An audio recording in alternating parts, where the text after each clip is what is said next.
Hi guys, welcome to Vrinda and Madhav.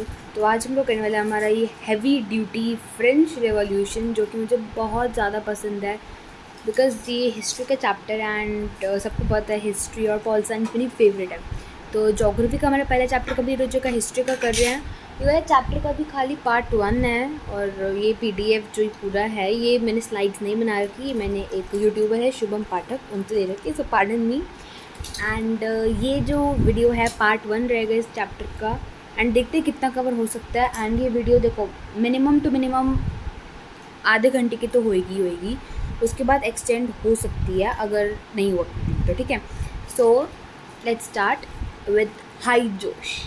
And I hope आप लोग chat पे साथ साथ आंसर्स वगैरह दे जा रहे होगे। एंड लाइक कर देना वीडियो को, जितने लोग देख रहे हो उससे ज़्यादा तो नंबर ऑफ लाइक्स होने चाहिए। So let's begin French revolution. So French society during 18th century. अब आप कहोगे कि यार इससे पहले भी तो एक टॉपिक है ना, समथिंग नेम स्टॉर्मिंग, और इसमें बड़ी अच्छी राइटिंग आ रही है, ऑफ बेस्टाइल, है ना, ऐसे करके भी तो एक टॉपिक है स्टॉर्मिंग ऑफ बेस्टाइल। लेकिन यहाँ देखो वो टॉपिक है ना, वो टॉपिक हमारे कहानी की, हमारे पूरे फ्रेंच रेवोल्यूशन को बिल्कुल बीच से उठा रखा है। तो उस टॉपिक को हम लोग बैकग्राउंड देख लेते हैं कि 18th सेंचुरी में हमारी फ्रेंच सोसाइटी कैसी थी। उसके बाद देखेंगे कि वो बेस्टाइल को लोगों ने इतना स्टॉर्म क्यों किया, वहाँ के जो प्रिजनर्स थे उनको रिलीज़ क्यों करवा दिया, एक सब कुछ देखेंगे, ठीक है। सो अभी 18th सेंचुरी मतलब कि 1700s की बात हो रही है यहाँ पर, ठीक है। और यहाँ पे ऑफकोर्स नोटेशंस रह नहीं रही, लेज़र है खाली। सो फ्रांस, क्योंकि फ्रेंच रेवोल्यूशन है तो हम पूरी की पूरी कहानी खाली फ्रांस की पढ़ेंगे और कोई कंट्री नहीं पढ़ेंगे। तो फ्रांस का उस टाइम राजा था किंग लुईस 16। यहाँ पे लुईस किंग 16 लिखा हुआ है, लेकिन लुईस 16। और वो कौन सी डायनेस्टी के थे? बर्बन डायनासिटी, बर्बन फैमिली, वो बिस्किट वाले बर्बन नहीं, बर्बन डायनासिटी। और ascended the throne of France in 1774, मतलब 1774 में वो फ्रांस के राजा बने। इंपॉर्टेंट डेट याद रखो। सो 1774 में वो फ्रांस के राजा बने और 20 एज में उन्होंने ऑस्ट्रिया की princess Marie Antoinette, her name is Marie Antoinette, कुछ लोग इसको मैरी एंटोनियट ही बोल देते हैं, ऐसा नहीं है, मैरी एंटोनियट, ठीक है। 20 की एज में बेचारी की शादी कर दी गई थी। और उस टाइम पे जो लुई 16 जब वो थ्रोन पर आए थे, मतलब जब वो उन्होंने राजपाट संभाला था, उस टाइम फ्रांस में बहुत फाइनेंशियल क्राइसिस चल रहे थे। अब वो क्या था, वो फाइनेंशियल क्राइसिस भी जानेंगे और उसके रीजंस क्या थे वो भी जानेंगे। उन्होंने फाइनेंशियल क्राइसिस की वजह से जो लोगों के अंदर गुस्सा भरा हुआ था उससे बना था फ्रेंच रेवोल्यूशन। और ये चैप्टर आपका 10th क्लास का जो पहला चैप्टर हिस्ट्री का, rise of nationalism in Europe, उसमें भी बहुत कम आएगा। सो financially France was drained, France एकदम फाइनेंशियली डूबा पड़ा था बिकॉज ऑफ वॉर। क्योंकि यार इतना अगर आप लोग वॉर करोगे तो ऑब्वियसली आप लोगों की इकोनॉमी को, आप लोगों के फाइनेंस को बिल्कुल चोट पहुंच जाएगी। तो अंडर लुई 16 फ्रांस ने लुई 16 के अंडर, मतलब लुई 16 ने 13 अमेरिकन कॉलोनीज़ को ब्रिटेन से उनकी इंडिपेंडेंस देने में हेल्प करी थी फाइनेंशियली। उनको बहुत सारा पैसा दिया था। 13 जो अमेरिकन कॉलोनीज है उससे यूनाइटेड स्टेट्स ऑफ अमेरिका बना। वो सारी की सारी कॉलोनीज़ ने मिलकर यूनाइटेड स्टेट्स ऑफ अमेरिका को फॉर्म किया। ब्रिटेन ने वहाँ पे कर रखा था, राज कॉलोनाइजेशन कर रखी थी वहाँ पर ब्रिटेन ने इंडिया में भी कर रखी थी। तो भाई साहब ब्रिटेन तो अपनी पावर्स बढ़ाए जा रहा था, ठीक है। तो उस टाइम पे फ्रांस ने अपना जो अमेरिका को फाइनेंशियली बड़ी हेल्प करी थी। 13 अमेरिकन कॉलोनीज़ को बहुत हेल्प करी थी to gain their independence from Britain. उस वॉर में मोर देन $1 बिलियन लिवरेज मतलब कि वहाँ की करेंसी, टू डेप्ट मतलब कि कर्ज। तो 1 बिलियन से ज़्यादा डेप्ट आ चुका था उस वॉर की वजह से। और 2 बिलियन ऑलरेडी था, मतलब पहले ऑलरेडी था जो डेप्ट था, जो पूरे की पूरा कर्ज था वो और बढ़ गया। अब जो टैक्सेस को इंक्रीज़ करा गया कि यार अगर इतना सब कुछ हो रहा है वहाँ पे, इतना ज़्यादा फाइनेंशियल क्राइसिस चल, अच्छा सच जो है ना, ये मैंने आपको बताया नहीं, इसमें शायद लिखा नहीं हुआ। अमेरिका ने वो लोन वापस देने में बहुत ज़्यादा मना कर दिया था। और जो क्रेडिटर्स थे उन्होंने बहुत ज़्यादा इंटरेस्ट पे पैसे देने शुरू कर दिए। टैक्सेस को इंक्रीज़, ऑब्वियसली यार अब कुछ ना कहीं से तो खर्चे निकालना पड़ेगा ना। टैक्स को इंक्रीज़ कर दिया गया ताकि जो रेगुलर एक्सपेंसेस है कंट्री की उनको मीट कर सके, जैसे आर्मी थी उसको मेंटेन करना था, वहाँ का कोर्ट, ऑफिसेज, यूनिवर्सिटी जहाँ पे जो एम्प्लॉयज़ हैं उनको तो पैसे तो देने ही पड़ेंगे ना ऑब्वियसली। और इतना सब जो चल रहा था उस टाइम पे, जो क्विंग और क्वीन थे वहाँ के, मतलब लुई 16 और मैरी एंटोनियट वहाँ पे पार्टी करते रहते थे instead of catering the situation, and that's a very bad thing. But जो मैरी एंटोनियट थी ना, उनके बालों को ड्रेस करने के लिए उनकी ड्रेसेस एकदम फाइन गोल्ड और अदर ज्वेलरी से बनी होती थी। उनके बालों को ड्रेसअप करने के लिए दूर दूर दराज से लोग आया करते थे। देखो, liver is a unit of currency in France, जो कि 1794 में, दिस इज़ इम्पॉर्टेंट, 1794 में बंद हो गई थी। This is how a liver, what's that, या देखो आप लोग ये कार्टून देखो, ये क्या दर्शा रहा है। ये बड़ा मोटा इंसान है, ये बड़ा कुछ आर्मी वगैरह से, किंग से रिलेटेड लग रहा है, और ये कॉमन मैन लग रहा है। बताती हूँ अभी इसका भी। अच्छा, पता है 18th सेंचुरी में ना फ्रांस की सोसाइटी ना अलग अलग हिस्सों में डिवाइडेड थी, और जो वहाँ की इंस्टीट्यूशंस थे, मतलब जिस टाइप के वो जो एक इंस्टीट्यूशन था कि भाई ये उस इंस्टीट्यूशंस को कहा जाता था ओल्ड रेजीम। ओल्ड क्यों? क्योंकि वो डिसकंटिन्यू हो गया बाद में। तो उसमें थे 3 एस्टेट्स। फ्रांस की society was divided into 3 estates. First estate का नाम है क्लर्जी। सेकेंड एस्टेट, यहाँ पे सेकेंड आना था, यहाँ पे फर्स्ट लिखा हुआ है गलती से। Second estate nobility, third estate everyone else, particularly everyone else. तो क्लर्जी में कौन लोग आते थे? क्लर्जी में जो चर्च से रिलेटेड लोग आते थे, group of persons invested with special functions in church. पता है उनको टैक्सेस भरने के लिए मना कर दिया था। दे वर एग्जेम्प्टेड फ्रॉम पेइंग टैक्सेस, मतलब उनको कहा था कि भाई तुम टैक्स मत भरो, उनको टैक्स नहीं भरने थे। ये देखो, रिलीजन सबसे पहले है, तो जो चर्च से रिलेटेड लोग थे उनको कहा कि भाई तुम टैक्स मत भरो, ठीक है। उनको तो खुशी होगी, और उनको ये तो बाय बर्थ प्रिविलेज मिल गया। उनको उनके मेरिट की बेस पे प्रिविलेज नहीं मिला हुआ था, उनकी मिला हुआ था बाय बर्थ कि हम किस टाइप की फैमिली से बिलोंग करते, उसके उन पे उनको ये प्रिविलेज था। द सेकेंड एस्टेट था नोबिलिटी। नोबिलिटी बहुत हाई रैंकिंग लोग थे, या फिर जो फैमिलीज थे जो राजा से कहीं ना कहीं रिलेटेड थे, राजा के रिलेटिव्स हो गए, जिनका रॉयल फैमिली से रिलेशंस थे, उनको फ्यूडल प्रिविलेजेस मिलते थे। जब फ्यूडल प्रिविलेजेस क्या होते हैं? फ्यूडल सिस्टम पता है, ज़मींदारी सिस्टम इंडिया में भी चलता था। ज़मींदारी सिस्टम में वो लोग जो ज़मीन पे जो काम करते थे उनसे पैसे लेते थे, उनको फ्यूडल प्रिविलेजेस मिलते थे, क्योंकि वो जो उनकी ज़मीन होती थी उन पे फार्मर्स काम करते थे, और वो उन फार्मर्स से पैसे लेते थे, तो उनको ये फ्यूडल प्रिविलेजेस मिलते थे। अच्छा, इनको भी कहा था कि भाई तुम टैक्स मत भरो। जो थर्ड एस्टेट था, थर्ड एस्टेट को टैक्स भरना पड़ता था। 90% of the population of France had to pay tax, and इसमें मिडिल क्लास लोग हो गए, जो ट्रेडर्स, बिजनेसमैन, इंजीनियर्स, डॉक्टर्स, सब कुछ आ गया। एंड जो गरीब लोग होते थे, फार्मर्स, पीजेंट्स, सब लोग इसी थर्ड एस्टेट पे, पर्टिकुलरली एवरीवन एल्स। अच्छा, जो कॉमन लोग थे, जो थर्ड एस्टेट की बात करें, थर्ड एस्टेट में ओल्ड रिजीम में प्लाइट मतलब उनकी दुख क्या था उनको। तो जो पीजेंट्स थे, पीजेंट्स को तो क्या था, पीजेंट्स मतलब फार्मर्स, पीजेंट्स को तो अपनी सर्विसेज देनी थी लैंडलॉर्ड को। जैसे मैंने आपको ये पिक दिखाई, ये देखो, सारे के सारा काम ये कॉमन मैन करते हैं। ये देखो, ये कुल्हाड़ी इनके हाथ में, इनके कपड़े फटे हुए, ये बहुत बूढ़े हैं। और ये देखो, ये नोबिलिटी नहीं, सॉरी, ये क्लर्जी है, बिकॉज यहाँ पे इनका क्रॉस का साइन है, तो ये क्लर्जी है। ये नोबिलिटी क्योंकि ये रॉयल फैमिली से बिलोंग लग रहे हैं, है ना।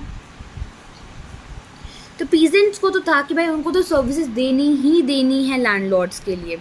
चर्च भी टिथे नाम का अपना एक टैक्स लेता था। अच्छा, टिथे एक होता है इनडायरेक्ट टैक्स होता है, लेट मी सी, आगे है क्या इसका, देखो बच्चे, टिथे होता है एक इनडायरेक्ट टैक्स जो कि लिया जाता है, सॉरी, हाँ, ये इनडायरेक्ट टैक्स है जो खाली पीजेंट से वो डायरेक्ट टैक्स तो टेल होता है। टिथे एक टाइप का टैक्स होता है जो खाली पीजेंट से लिया जाता था, ऐसा ताकि 3/4 ऑफ देयर प्रोड्यूस उनसे लिया जाता था। जो थर्ड एस्टेट थे उनको ये सारे के सारे टैक्सेस, बहुत सारे टैक्सेस पे करने पड़ते थे स्टेट को। उसमें एक डायरेक्ट टैक्स था टेल, टेल और बहुत सारे इनडायरेक्ट टैक्सेस थे जो एवरीडे यूज़ के जो आर्टिकल्स थे, जैसे इंडिगो हो गया, सॉल्ट हो गया, टोबैको हो गया, इन सब चीज़ों पे लगाए जाते थे। अब तो फाइनेंसिंग एक्टिविटीज़ है, जैसे टैक्स भरना, टैक्स क्यों भरा जाता है? देश के डेवलपमेंट के लिए। तो टैक्स भरने का सारा जो बोझ था, वो पूरा की पूरा बोझ थर्ड स्टेट वालों पर था सिर्फ। अब नोबिलिटी लोग हैं, नोबिलिटी लोगों के पास इतना पैसा था, क्लर्जी लोगों के पास इतना पैसा था, बट उनको तो कोई टैक्स देने को कहता ही नहीं था। This was the problem going on in France, और यही कॉमन लोग, यही थर्ड स्टेट आगे जाके लाएंगे रेवोल्यूशन। अब स्ट्रगल टू सर्वाइव, वहाँ पे सर्वाइव करने को भी स्ट्रगल आ रहा था। कैन यू सी कि लोगों को जीने के लिए स्ट्रगल आ रहा था। पता क्या था कि ना, फ्रांस में 1738 के बाद से पॉपुलेशन बहुत रैपिड ग्रोथ पे बढ़ने लगी थी, बहुत ज़्यादा बढ़ने लगी थी। और अगर पॉपुलेशन बढ़ेगी तो खाना ऑब्वियसली ज़्यादा चाहिए होएगा।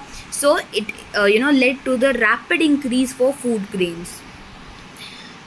अब जो प्रोडक्शन थी, देखो हमारा लगा लो प्रोडक्शन है, एक बंदा है, एक सपोज एक बंदा दिन में एक ब्रेड खाता है, और लगा लो कंट्री में 100 लोग हैं। ऐसा होता नहीं है वैसे, गांव में भी 100 लोग हैं, बट या मान लो एक कंट्री में 100 लोग हैं और 100 ब्रेड चाहिए ऑब्वियसली हर किसी, मतलब एक बंदे को एक ब्रेड चाहिए, मैक्स टू मैक्स 2 ब्रेड, तो 200 ब्रेड प्रोडक्शन, और प्रोडक्शन होती है 250 ब्रेड्स की। तो ठीक है, 50 ब्रेड सरप्लस में चली गई। लेकिन अब क्या प्रॉब्लम हो रही थी? अब पॉपुलेशन हो गई थी 400, ठीक है, पॉपुलेशन हो गई थी 400, एंड जो ब्रेड थी हर किसी को ऑब्वियसली एक तो चाहिए ही चाहिए थी, तो 2 लगा लो, 2 तो चाहिए ही चाहिए थी, और 400 इंटू 800, और प्रोडक्शन उतनी ही हो रही थी। प्लस में इतना ज़्यादा वहाँ पर कभी ड्रॉट हो जाता था, मतलब कभी सूखा पड़ जाता था, कभी हेल हो जाती थी, और वहाँ पे तो सर्दी भी बड़ी पड़ती थी, उससे हार्वेस्ट और कम हो जाता था। अब जो इतनी कम वेजेस जो थी, वेजेस मतलब सैलरी भी, जो लेबरर्स थे उनको भी सैलरी भी कम मिल रही थी, इसलिए जो लोग गरीब थे वो और गरीब हो रहे थे, जो अमीर थे वो और अमीर हो रहे थे। इससे पूरा रिच का जो गैप था वो और बढ़ रहा था। Subsistence crisis is extreme situation जहाँ के जो बेसिक जो मीन्स है फॉर सर्वाइवल वो भी एंडेंजर्ड, मतलब वो भी नहीं मिल पाते हैं, ठीक है। अब क्या हुआ था, 18th सेंचुरी में मिडिल क्लास आने लगी। यही मिडिल क्लास आगे जाके रेवोल्यूशन का कारण बनेगी। इन लोगों ने, मिडिल क्लास लोगों ने अपनी जो वेल्थ थी उन्होंने ओवरसीज ट्रेड करके अपना वेल्थ बना रखी थी। अब ये मिडिल क्लास जिसमें लॉयर्स, एडमिनिस्ट्रेटिव ऑफिशियल्स भी थे, वो एजुकेटेड थे, और जो प्रिविलेज बाय बर्थ है, मेरिट की बेस पे प्रिविलेज, मतलब समझदार लोग थे, एजुकेटेड लोग थे, उनको ये चीज़ अच्छी नहीं लगती थी कि भाई उनको बर्थ के नाम पे प्रिविलेज क्यों दिया जा रहा है, मेरिट के नाम पे दो ना आप। वो ये भी बिलीव करते थे कि एक जो पर्सन है उसका जो सोशल पोजीशन है वो उसके मेरिट पे बेस्ड होना चाहिए, ना कि उसके बर्थ। इस टाइप के जो इतने अच्छे प्यारे प्यारे फिटर्नाइटिंग आइडियाज़ आ रहे थे, इन्हीं आइडियाज़ से एक सोसाइटी बनने वाली थी based on freedom and equal laws and opportunities for all, जो कि फ़िलासफ़र्स आगे पुट कर। तो यदि फ़िलासफ़र्स के नाम, अच्छा सच में आपको बता दूँ किस टाइप के क्वेश्चंस आते हैं एग्ज़ाम में, इन्हीं सब में से। यस, पहले तो ये पूरा की पूरा है, इसमें से 1 मार्क का क्वेश्चन आ सकता है अगर ऑब्जेक्टिव आया तो। उसके बाद यहाँ पर हाँ ये कॉजेज़ आ सकता है, कॉजेज़ फॉर फ्रेंच रेवोल्यूशन, ठीक है। कॉज नहीं, what were the financial crisis in France, ये आ सकता है क्वेश्चन। देन लिवर का डेफिनेशन आ सकता है, या फिर ये आ सकता है कि कौन से ईयर में डिसकंटिन्यू हुआ था लिवर। पिक्चर्स दे के क्वेश्चन पूछ सकते हैं, ये बहुत ज़्यादा इंपॉर्टेंट है। ये please take a screenshot of this, I will say SS, take a screenshot of it, because ये बहुत बहुत बहुत बहुत बहुत ज़्यादा इंपॉर्टेंट है। ये फ्लो चार्ट आप बना दो कि अगर आपसे पूछा जाए ना what is the old regime, आप फटाक से लिख दो कि old regime is the working of type से is the old institutions in France which were continued during the 18th century. उसके साथ में अगर आप एक छोटू सा फ्लो चार्ट बना दोगे ना, चाहे एक्सप्लेन ना करो, खाली लिख दो first state, second state, third state, first state clergy, second state nobility, third state particularly everyone else, आपको नंबर मिल जाएंगे 2 में से 2 फुल। क्या पता मैम अच्छी, अगर आपकी टीचर अच्छी हो तो क्या पता आपको नंबर ज़्यादा ही दे दें। और इसमें से तो ज़्यादा नहीं, खाली टिथे और टेले के बीच में डिफरेंस आ सकता है। ये सब्सिस्टेंस क्राइसिस का पूछ सकते हैं, what was the subsistence crisis going on in France, 3 marks का आ सकता है। कि आप फिलोसोफर्स के बारे में आ सकता है। था। ओके, स्प्रेड ऑफ आइडियाज़ की जो आइडियाज़ थे वो कैसे स्प्रेड हो रहे थे। जो फ्रांस के जो फिलोसफर्स थे ना, उनको अमेरिकन, क्योंकि अमेरिका उस टाइम तक इंडिपेंडेंट हो गया था, तो अमेरिका ने जो अपना कॉन्स्टिट्यूशन बनाया था, फ्रांस के फिलोसफर्स को इतना अच्छा उनका कॉन्स्टिट्यूशन लगा था। और उनके कॉन्स्टिट्यूशन की सबसे अच्छी बात क्या लगी थी? Individual rights. इंडिविजुअल मतलब हर इंसान को राइट होना चाहिए। ये बड़ा इंपॉर्टेंट एग्जाम्पल था पॉलिटिकल थिंकर्स के लिए। ये जो ये टाइप के आइडियाज़ थे, इंडिविजुअल राइट्स, डेमोक्रेसी टाइप की चीज़ें, ये सब डेमोक्रेसी सिस्टम एग्जिस्ट नहीं करती, लेकिन थोड़ा थोड़ा उस टाइप की चीज़ें आने लग रही थी और उससे डेमोक्रेसी बनी थी। तो इन टाइप के ideas, salons, coffee houses, books, newspapers, इन जगह पे सैलॉन्स और कॉफ़ी हाउसेस पे अगर लोग मिलते थे तो वो लोग ऐसे लाइक देख लेते थे, अपने आपस में बात कर लेते थे। जो ये चीज़ें न्यूज़पेपर में भी आने लगी थी, जो लोग बड़े एजुकेटेड होते थे वो कम्युनिटी में सुनाते थे, ताकि जो लोग अनएजुकेटेड हैं उनको भी इस चीज़ का फ़ायदा मिल सके। ठीक है, हाउ अमेजिंग इज़ दैट। अच्छा, अब एक ना र्यूमर फैला, ये र्यूमर नाम की चीज़ बहुत बहुत बहुत बहुत बहुत करती है। एक है ना र्यूमर फैला गाइस, कि र्यूमर क्या फैला कि लुई 16 प्लान कर रहा है कि आगे और टैक्स बढ़ाए जाएं। एक ऐसी न्यूज़ फैली,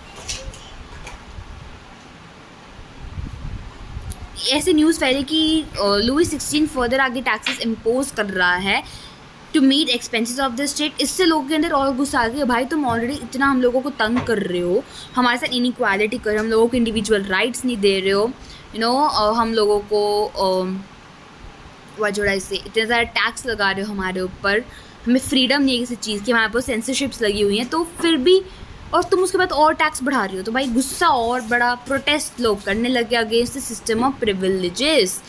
अच्छा, आइडिया ऑफ फिलोसफर्स, ये भी बहुत इंपॉर्टेंट क्वेश्चन है।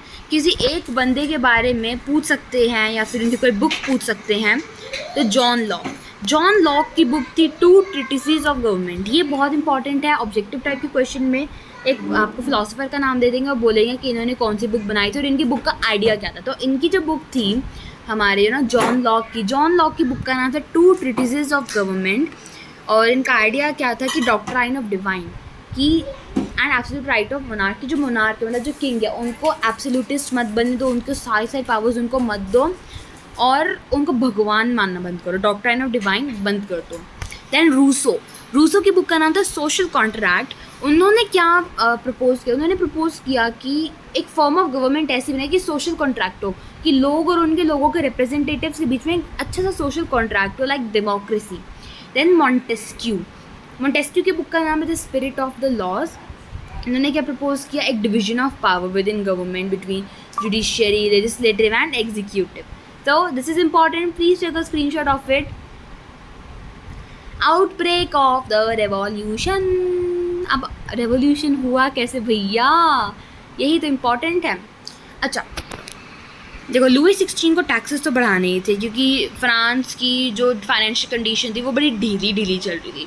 तो ओल्ड रजीम का जो फ्रांस था उस टाइम पे मोनार्क अपने आप से, मोनार्क के पास सारी पावर नहीं थी कि मोनार्क खुद से अपनी खुद की मर्जी से सारे टैक्सेस लगा दे। तो उसको एक मीटिंग बुलानी पड़ती थी ऑफ एस्टेट्स जनरल। अच्छा, एस्टेट्स जनरल एक ऐसी बॉडी थी, एक ऐसी पॉलिटिकल बॉडी थी जिसमें तीनों के तीनों एस्टेट्स अपने रिप्रेजेंटेटिव्स भेजते थे। ठीक है, तो किंग को एस्टेट जनरल को बुलाना पड़ता था, अपने नए टैक्स के प्रपोजल्स को आगे रखता था, देन वोटिंग होती थी। ठीक है, अब ये चीज़ थी कि मोनार्क के जो किंग है, किंग के पास खुद का डिसीजन था कि वो कब इसको मीटिंग को बुलाना है, लेकिन टैक्स खुद से इम्पोज करने का डिसीजन उसके पास नहीं था। अब इससे पहले लास्ट टाइम ये मीटिंग हुई थी 1614 में, इम्पॉर्टेंट क्वेश्चन। और एस्टेट जनरल की डेफिनेशन भी बहुत इंपॉर्टेंट है, और last time when it was done 1614, ये भी बहुत इंपॉर्टेंट है। पॉलिटिकल क्लब्स, ये आप देखते हो पॉलिटिकल क्लब्स कैसे बनने लगे। 5 मई 1789 को, 1789 में ही द रेवोल्यूशन शुरू हुआ था। हाँ, तो 5 मई, ये डेट इंपॉर्टेंट है, it's very important date, please take a mark of it. So 5 मई 1789 को लुई 16 ने एक असेंबली बुलवाई स्टेट्स जनरल की। तो जो पहले और सेकेंड स्टेट, उन्होंने 300 रिप्रेजेंटेटिव्स भेजे। ऑब्वियसली यार, जब आप 10% पॉपुलेशन में ही हो रहे हो तो आपको 300 लोग ही तो भेजने पड़ेंगे। कहाँ गए यार, क्या हुआ चाचा? या तो फर्स्ट और सेकंड स्टेट ने 300 रिप्रेजेंटेटिव्स भेजे, थर्ड स्टेट ने 600 भेजे, क्योंकि वो 90% पॉपुलेशन वो कंसिस्ट कर रही थी यार। बट एक प्रॉब्लम थी, थर्ड स्टेट में जो बड़े ज़्यादा प्रॉस्पेरस और एजुकेटेड मेंबर्स थे, खाली वो ही रिप्रेजेंट कर रहे थे। जो फार्मर्स थे, पीजेंट्स थे और स्पेशली विमेन, उनको तो असेंबली के अंदर आने ही नहीं दिया था। अब जो थर्ड स्टेट वाले थे उन्होंने डिमांड किया कि वोटिंग ना ऐसे होनी चाहिए कि एक एक बंदे के पास वोट होना चाहिए, ना कि एक स्टेट के पास। अच्छा क्या था वहाँ पे वोटिंग का ना लॉ भी बड़ा गंदा सा था कि जैसे एक स्टेट है, फर्स्ट स्टेट का पूरा की पूरा होल का एक वोट माना जाएगा, सेकंड का एक वोट माना जाएगा, थर्ड का एक वोट माना जाएगा। अब जो फर्स्ट और सेकंड स्टेट है उनको तो किंग से ही सारे प्रिविलेजेस मिल रहे हैं ना, उनको तो किंग को ही फ्लैटर और बटरिंग करनी पड़ेगी किंग को ही। तो उन्होंने क्या किया, मतलब वो पहले क्या करते थे कि जनरली जो किंग को चाहिए होता था किंग ऐसे बुला लेता था। उनको पता है कि फर्स्ट और सेकंड स्टेट तो मानेंगे ही मानेंगे। अब भाई अगर आप लोग 300 लोग हैं, 300 लोग अगर दो मिलाकर 2 वोट बन रहे हो, 600 लोगों का एक वोट है भाई, क्यों? अब उन्होंने क्या डिमांड की कि एक बंदे के पास एक वोट होना चाहिए, ना कि एक स्टेट के पास एक वोट होना चाहिए। And how amazing is that, क्योंकि हमेशा जो क्लर्जी नॉबिलिटी है वो दोनों तो हमेशा ही किंग की बात मानेंगे। अगर किंग की बात मानेंगे तो ऑब्वियसली 2 वोट उसके पास जाएंगे, किंग के पास एक वोट बेचारे थर्ड स्टेट वालों का रह जाएगा। तो ये जो प्रपोजल था कि voting must be by one individual, वो तो रिजेक्ट कर दे किंग ने भाई। और गुस्से में और प्रोटेस्ट करते हुए जो थर्ड स्टेट के लोग थे वो असेंबली से बाहर निकल गए, भाई तुम हमारे साथ अच्छे नहीं करेंगे, हम तुम्हारे साथ क्यों खड़े हुए। तो बस तो जो पीजेंट्स, आर्टिसंस, विमेन थी उनको तो असेंबली में आने नहीं दिया, जैसे मैंने आप लोगों को बताया। लेकिन जो उनके ग्रीवेंसेस, जो उनकी डिमांड्स थी, उनको 40,000 लेटर्स में लाया गया। रिप्रेजेंटेटिव्स अपने साथ लेकर आए थे। जो रिप्रेजेंटेटिव्स थे ना थर्ड स्टेट के, उन्होंने अपने आप को देखा कि हम पूरे के पूरे फ्रेंच नेशन के, पूरे फ्रांस के लिए हम स्पोक्समैन हैं, हम उनके लिए बोलेंगे, हम उनके लिए लड़ेंगे, ठीक है, जैसे जिसकी सोच है ना। अब 20 जून 1789 को, अच्छा ये भी बहुत इंपॉर्टेंट है, 20 जून 1789 को वर्सलीज एक टेनिस कोर्ट है, वहाँ के ग्राउंड में सब लोग इकट्ठे हुए और उन्होंने कहा कि हम लोग नेशनल असेंबली है, ठीक है भाई। टेनिस कोर्ट ओथ ली गई, ये बहुत इंपॉर्टेंट है, पूरी की पूरी स्लाइड ही बहुत important I must say. Tennis court oath मतलब कि उन्होंने उनकी कसम क्या थी। बहुत बार क्वेश्चन आ जाता है कि what is the tennis court oath, उन्होंने क्या टेनिस कोर्ट में क्या ओथ मतलब कि स्वेर, कसम। उन्होंने क्या कसम ली थी? उन्होंने कसम ली थी कि हम लोग तब तक नहीं हटेंगे जब तक हम लोग एक कॉन्स्टिट्यूशन नहीं बना लेते फ्रांस के लिए, जो कि मोनार्क की पावर्स को कम कर देगा। How amazing is that. उनको चाहिए थी कॉन्स्टिट्यूशनल मोनार्की, एंड अल्टीमेटली हुआ, ये बताती हूँ। कॉन्स्टिट्यूशनल मोनार्की आगे बताते हो, ठीक है। तो उनके जो लीडर्स थे, उनके लीडर्स थे मिराबियू एंड एबेसियस। मिराबियू जो थे एक नोबल थे, नोबिलिटी से बिलोंग करते थे, और एबेसियस एक प्रीस्ट थे। तो ये भी बहुत इंपॉर्टेंट है। उनकी लीडर्स कौन थे? Who were the leaders of national assembly? Mirabeau and Abbassius. Who was Mirabeau? Mirabeau was a noble, and who was Abbassius? Abbassius was a priest.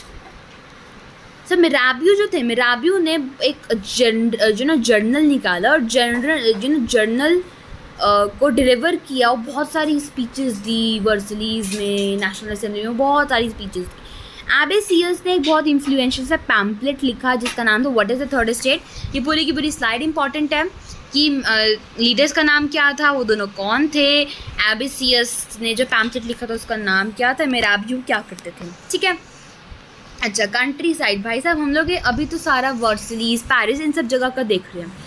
Country side में भाई, गाँव में वहाँ के क्या हो रहा था। अब जब नेशनल असेंबली ना वर्सलीज में ना बहुत बिजी थे कि वो ना जैसे कॉन्स्टिट्यूशन उस टाइम पे ड्राफ्ट कर रहे थे, लेकिन जो बाकी का जो फ्रांस था वो बॉर्डर में टर्मोइल, मतलब डर में बैठा हुआ था, गुस्से में बैठा हुआ था। क्यों? बहुत तगड़ी वहाँ पे उस टाइम पे विंटर, 1789 की बात है, 1789 में बहुत गंदी विंटर आई हुई थी, और गंदी विंटर मतलब कि बैड हार्वेस्ट, और जो प्राइस थे ब्रेड के वो और बढ़ गए। अब जो बेकर्स थे उन्होंने सिचुएशन को और एक्सप्लॉइट कर दिया। कैसे? उन्होंने सप्लाईज बंद कर दी, होड़ मतलब बंद करना। अब जो विमेन थी, ऑब्वियसली विमेन ही तो वहाँ पर ऐसे सारा कुछ लेने जाएंगे, तो जो इतने घंटे लाइनों में विमेन खड़ी रहती होंगी, उसके बाद उन्होंने तबाह कर दी शॉप्स को, स्टॉर्म उनके अंदर ले गई, उनके ब्रेड चुरा के देगी। ये देखो, ये पिक्चर है, ऐसे ऐसे वो चलेगी, सारी विमेन, ये बेकरी है ये, ठीक है। अच्छा, अब events during French revolution, this is an important question. What were the events occurring during French revolution? You can take a screenshot of it. So पहला, किंग ने, सबसे पहला क्या हुआ, किंग ने ऑर्डर किया ट्रूप्स को. ये पूरा की पूरा अब यहाँ से शुरू हो रहा है. बेस्टाइल, रिमेंबर, सबसे पहले पेज पे आपका बेस्टाइल. तो किंग ने ऑर्डर किया ट्रूप्स को, ट्रूप्स मतलब कि ग्रुप्स ऑफ आर्मी पीपल. तो उन्होंने ऑर्डर किया ट्रूप्स को कि वो पेरिस में जाएं 14 जुलाई को. This is an important date. 14 जुलाई को जो एजिटेटेड, मतलब वो गुस्से से भरा हुआ जो क्राउड था, वो उन्होंने बेस्टाइल को डिस्ट्रॉय कर दिया. अब कंट्री साइड में उसी टाइम क्या हो रहा था, साइमल्टेनियसली कंट्री साइड में एक ऐसे र्यूमर्स फैल गई. र्यूमर्स बड़ी गंदी चीज़ है. अफवाह फैल गई कि जो लॉर्ड्स ऑफ मेनर थे, मेनर मतलब कि लार्ज हाउसेस, उनके तो लॉर्ड्स थे, उन्होंने हायर कर लिए ब्रिगेंड्स के बैंड्स ताकि जो उनकी राइप, जो पकी हुई फसल है, उनको डिस्ट्रॉय कर दे. फ्रीडम ऑफ द प्रेस, अब उन्होंने क्या डिमांड किया, फ्रीडम ऑफ द प्रेस की, जो हमारे जो opposing views of events could be expressed. ठीक है. अब इतना ज़्यादा जब उनको डर लगा होता पीजेंट्स को, जो इतने उनको डर लगा होता कि ऐसे रूमर फैला था ये खाली कि हमारे सारे क्रॉप डिस्ट्रॉय हो जाएगी, हम क्या करेंगे, ऑलरेडी हम इतने टैक्स भरते हैं. तो इतना फ्रेंजी ऑफ फियर में कॉट हो के जो बहुत सारे डिस्ट्रिक्ट्स में जो फार्मर्स थे, जो पीजेंट्स थे, उन्होंने हूस को सीज़ कर लिया, जो उनके लाइक जो उनके चीज़ें होती थी, जो उनके वेपन्स होते थे, उनको सीज़ कर लिया, उनके पिचफॉक्स को सीज़ कर लिया और चैटिक्स में अटैक कर दिया. अच्छा देखो, हूस ये होता है, पिचफॉक्स ये होता है और चैटिक्स ये होता है. अब उन्होंने जो होर्डेड ग्रेन थी, जो स्टॉक करके, जो उन्होंने सप्लाई अपने पास बंद करके रखे थे, उन्होंने उसको लूट लिया. और जो डॉक्यूमेंट्स है जिसमें मेनोरियल ड्यूज़, जो कि मेनोरियल ड्यूज़ मतलब कि जो टैक्स जो लैंड जो स्मॉल पीजेंट्स को, लैंडलॉर्ड्स को भरना होता था, और मेनोरियल ड्यूज़ के रिकॉर्ड्स के डॉक्यूमेंट्स को उन्होंने जला दिया. ग्रेन्स को, जो होर्डेड ग्रेन थी, उनको लूट लिया. बहुत सारे नॉबल्स को अपने घर छोड़ने लगे. बहुत सारे जो थे उनको दूसरी कंट्रीज़ में जाके सेटल भी होना पड़ा. अच्छा, अब इतना सब कुछ होता तो क्या करना पड़ा, लुई 16 को फाइनली नेशनल असेंबली का रिकॉग्निशन देनी पड़ी. तो 4 अगस्त को क्या हुआ, 4 अगस्त 1789 को एक डिक्री पास हुई, एक लॉ पास हुआ, जिससे फ्यूडल सिस्टम ऑफ ऑब्लिगेशंस ख़त्म हो गया, टैक्सेस ख़त्म, और इसको कहा जाता है अगस्त डिक्री. अब जो मेंबर्स थे क्लर्जी के, उनको भी अपने प्रिविलेज ऑब्वियसली देने ही पड़े. टिथेज अबॉलिश हो गए. जो लैंड जो चर्च ओन करती थी उसको कन्फिस्केट, मतलब उसको ले लिया गया. एज ए रिजल्ट गवर्नमेंट ने 2 बिलियन लिवर्स का फ़ायदा कर लिया. ये देखो, France becomes a constitutional monarchy. देखो ये हमारी नेशनल असेंबली है. ठीक है. 1791 में जो ड्राफ्ट जो था कॉन्स्टिट्यूशन का, 3 साल प्रिसाइजली कंप्लीट हो गया था बाय नेशनल असेंबली. अब उनको क्या ऑब्जेक्टिव था, to limit the powers of the monarch and legislature, executive and judiciary बनाना, सेपरेशन करना पावर की. अब क्या था कि जो मोनार्की थे, पहले तो मोनार्की में एब्सोल्यूट रूल ऑफ मोनार्क था. कॉन्स्टिट्यूशन मोनार्की में मोनार्की प्लस कॉन्स्टिट्यूशन की लिमिटेड पावर्स ऑफ किंग्स, है ना. ये देखो, ये आपकी बुक में भी है. क्या था कि 2 टाइप के सिटीजन्स थे, एक्टिव सिटीजन्स और पैसिव सिटीजन्स. पैसिव सिटीजन्स जो थे वो थे जो बताती हूँ आपको यहाँ पे. या एक्टिव सिटीजन्स वो थे मेन, ओनली मेन, जो 25 ईयर्स से अबव थे, और जो 3 डेज़ के इक्वल के लेबरर्स, मतलब एक लेबर है, एक लेबर जितना उनको वेज मिलते हैं, एक लेबर के 3 दिन के वेज के इक्वल वो टैक्स भरते हो, और उनके पास वोटिंग राइट्स थे. पैसिव सिटीजन्स वो थे जो बहुत लैंडलेस थे. बाकी सारी विमेन और जो बच्चे थे, मतलब जो 25 ईयर्स से छोटे थे, तो ये सारे एक्टिव सिटीजन्स वोट करते थे. 28 मिलियन की पॉपुलेशन में से ओनली 4 मिलियन लोग थे ये. तो जो ये लोग थे ये वोट करते थे, लोग वोट करते थे, और 50,000 इलेक्टोर्स बनते थे. फिर ये लोग अपना आपस में वोट करके 745 लोगों की नेशनल असेंबली फॉर्म करते थे. फिर जो लेजिस्लेचर था, लेजिस्लेचर लॉस बनाता है, एग्जीक्यूटिव उसको एग्जीक्यूट करता है, जुडिशरी देखता है. तो जो लेजिस्लेचर था, लेजिस्लेचर ने लेजिस्लेचर कंट्रोल करता था किंग पे, और किंग करता था वीटो नेशनल असेंबली पे, और ये लोग जजेस को भी वोट करते थे. ठीक है. Suffrage, right to vote. Suffrage का मतलब, तो सफरेज यहाँ पे वर्ड आया हुआ है, सफरेज का मतलब होता है राइट टू वोट. ठीक है. अब जो कॉन्स्टिट्यूशन है, जैसे हमारा जो इंडिया का कॉन्स्टिट्यूशन है वो बिगिन कहाँ से होता है, प्रीएम्बल से। तो वैसे ही जहाँ उस टाइम का जो कॉन्स्टिट्यूशन था वो शुरू होता था एक declaration of rights of man and citizen. देखो मैन, ठीक है। अच्छा, किस टाइप के राइट्स वहाँ पे थे? Right to life, freedom of speech, freedom of opinion, equality before law. इनको नेचुरल और इनएलियनेबल राइट्स कहा गया था कि हर इंसान को ये राइट्स, हर मैन को ये राइट्स मिले जाएंगे। इट मीन्स कि हर ह्यूमन बीइंग को बाय बर्थ ये राइट्स मिलेंगे और ये राइट्स नहीं लिए जाएंगे। और ये स्टेट मतलब ये उस कंट्री की ड्यूटी होएगी इन राइट्स को प्रोटेक्ट करना, इनकी नेचुरल राइट्स को प्रोटेक्ट करना। Thank you. I don't know why is this there. Okay, France abolishes monarchy and let me just quickly see it. Last क्या है? अच्छा, ख़त्म ही हो गया ना? या सो यस गाइस, तो ये वाला चैप्टर जो मैंने आपको कहा ना पार्ट वन अभी कंप्लीट हो चुका है। मैंने अभी आपको इतना ही पढ़ाऊँगी यार, मेरा वैसे मुँह थक गया और ये वैसे भी इसमें था है ही इतना, और पूरे 30 मिनट्स में हमारे कंप्लीट हुआ है। So how amazing is that. तो ये देखो, ये बहुत इंपॉर्टेंट है, कौन कौन से राइट्स मिले गए। अच्छा, आगे आप लोगों को बताएंगे कि फ्रांस कैसे मोनार्की को एबॉलिश करता है और एक रिपब्लिक बनता है। सो मेरा मुँह थक गया था, I have got some milk shake. So France abolishes monarchy and becomes a republic. अच्छा, मार्सलीज वाला हो गया ये सारा, Jacobin clubs, then reign of terror, then directory वाला, then Napoleon, did women have a revolution, वो तो बहुत इंपॉर्टेंट है। अगेन या revolution and everyday life, then conclusion. या तो जो गाइस, जो अभी हमारा हाफ चैप्टर हो चुका है कंप्लीट, तो हाफ चैप्टर करेंगे नेक्स्ट वीक में, of course it's very good. तो जो हमारा हाफ जो चैप्टर बचा हुआ वो नेक्स्ट वीक में हो जाएगा, तो आपका 2 हफ्ते में फ्रेंच रिविजन कंप्लीट हो चुका है, ठीक है। So sir thank you. या सो अभी के लिए इतना ही, बाकी let me catch you in the next video guys, and तब तक के लिए take your care, be safe and bye bye.